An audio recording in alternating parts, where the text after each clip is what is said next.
Niba utari ubizi, kuvumbura uburyo bwiza bwo kuvugisha umukobwa bumaze igihe buri hafi yawe.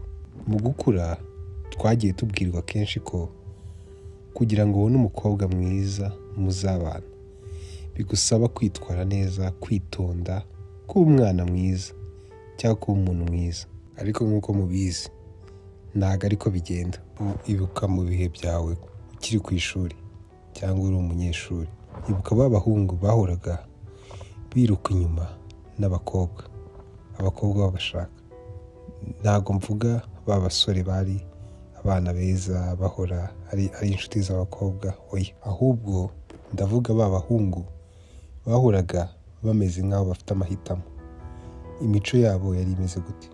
Ikintu aba basore bahuriyeho ni uko bihugiragaho ndetse n'inshuti zabo bakaba bafite ibintu byo gukora, ntibabonere umwanya uhagije abakobwa cyangwa ntibahore babiruka inyuma.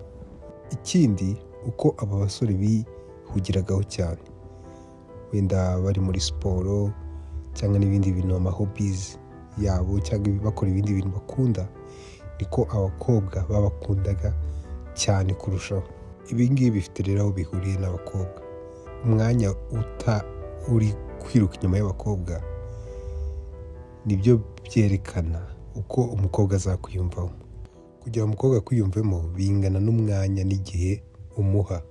Ushobora kwibaza uti muri make nimara 90% yanjye mushaka araza kunkunda cyane? Oya, uribeshya cyane. Uko ufata umwanya cyangwa umutaho umwanya ni nako agenda aguhararukwa cyangwa agabanya kukwiyumvamo. Uyu ni umuti rero wo kumenya cyangwa gukundwa n'abakobwa. Abakobwa biyumvamo cyane abahungu batabaye igihe gihagije, hanyuma ntibiyumvamo nanone abahungu babahora imbere cyangwa bahora babirukaho. Muri make uko umutaho umwanya cyangwa uko umumaraho umwanya ni nako aguhunga, yirukanka aguhunga. Abahungu bahora biruka inyuma y'abakobwa bigaragaza nk'abantu badafite ibyo gukora ndetse bakenera urwo rukundo cyane koko, bikagaragaza intege nkeya, ndetse ni nako umukobwa ajya kure yawe, ni nako atagushaka. Abasore beza b'abana beza batazi aya mategeko birangira baguye muri uyu mutego.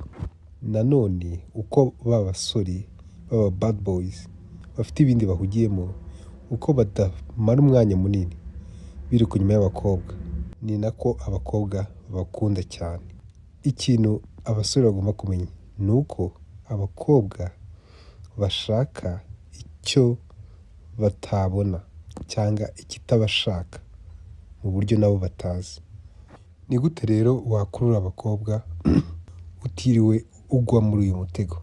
Ibanga ni iri: iruka inyuma y'intego zawe ndetse n'ibyo ukunda kurusha uko wiruka inyuma y'abakobwa. Muri make bareke, nukurikira intego zawe uzatsinda kandi uzakurura abakobwa cyane, cyangwa bizagufasha gukurura abakobwa kuko ugaragara nk'umuntu w'umuyobozi cyangwa ufite imbaraga ndetse ufite n'icyizere, kuko wakoresheje imbaraga ugira ibyo ugeraho.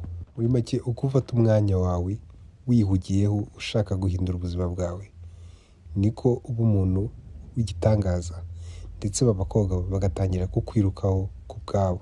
Fata umwanya wiyiteho, ukurikire ibyo ukunda, uzabona ukuntu biguhindura ubuzima.